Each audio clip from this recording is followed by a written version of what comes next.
Hey everyone, here's the second part of our small little piece on silence and solitude as a means of being with Jesus. I don't have a whole lot to teach you here. I just want to share a little bit to you concerning noise, and specifically the internal noise, that noise in your head that we talked about a little bit last time.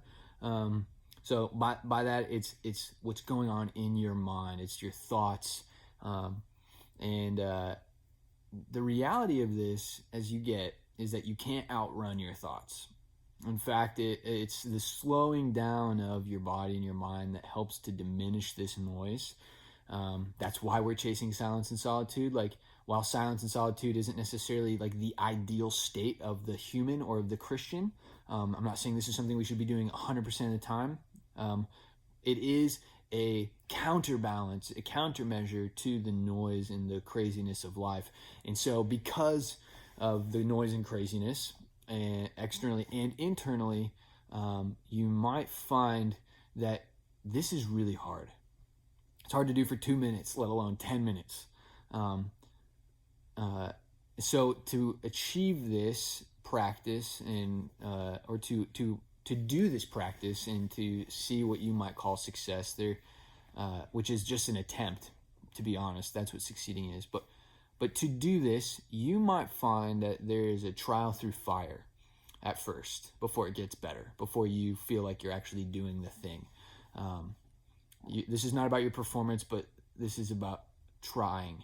But here's a quote that I read from this guy named Henry Nouwen.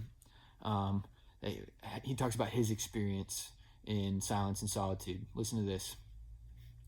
He says, "In solitude, I get rid of my scaffolding. No friends to talk with, no telephone calls to make, no meetings to attend, no music to entertain, no books to distract, just me.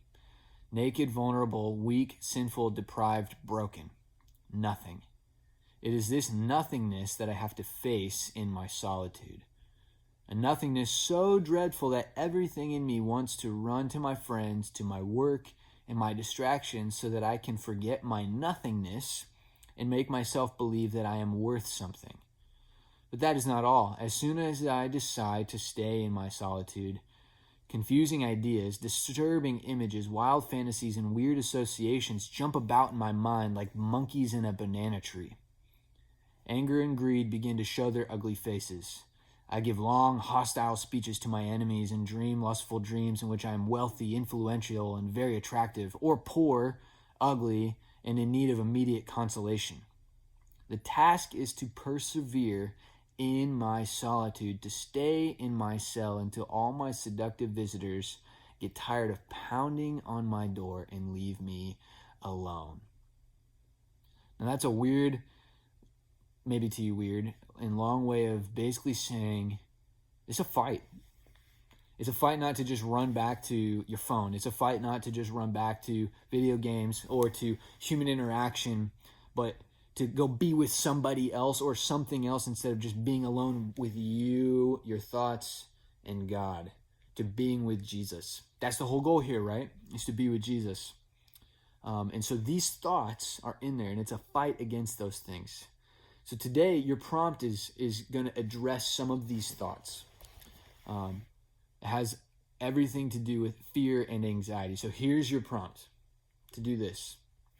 So go create yourself a quiet space to meet with God. Set aside a modest time on a particular day. Maybe start right now. That would be great, to be alone with God and find a time and a place that is quiet and distraction-free. I want to ask you to invite the Holy Spirit to come be with you. And then ask Him to show you areas of personal or relational fear and anxiety. Areas of personal or relational fears and anxiety. And then ask Him to show you areas of fear and anxiety associated with the current time or the future. So the present and the future. Take your time. Just ask Him to show these things to you. Maybe things instantly show up. Maybe you're like, I don't know what makes me afraid or anxious, because you've squashed it down really well. But give it time. Wait for the Holy Spirit to show these things to you. Ask the Father to reveal any areas of unbelief in your life where you don't believe that he cares for you. Write these things down. List out these anxieties and fears in these places of unbelief on a piece of paper. Take a few minutes to reflect on what you've written. And then I want you to pray and visualize yourself with God the Father, not just some distant old man in the clouds, but a loving and caring Father who knows you and loves you. And then one by one, so take your time with this, but then one by one, imagine handing each one of these anxieties to Jesus. What this should do is this should create mental snapshots of Jesus doing exactly what he says he will do. By handing Jesus your anxieties, you are expressing your trust in his ability to take care of you. So once you've given all of your anxieties to Jesus, this is the final step. This should take you more than moments to get to this last step. But this last step is once you've given all of these, you visualize yourself giving all of these anxieties to Jesus in prayer, rip up each anxiety you wrote down and throw it away. Rip it up. Tiny shreds.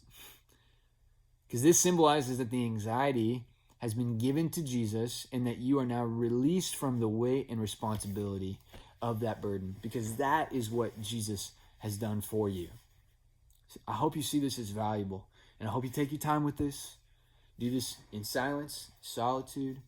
Feel free to share your experience with others after the fact, but do this in pursuit of what it means to follow the ways of Jesus and to be with him as a faithful disciple of Jesus. Blessings. Be encouraged in the midst of this.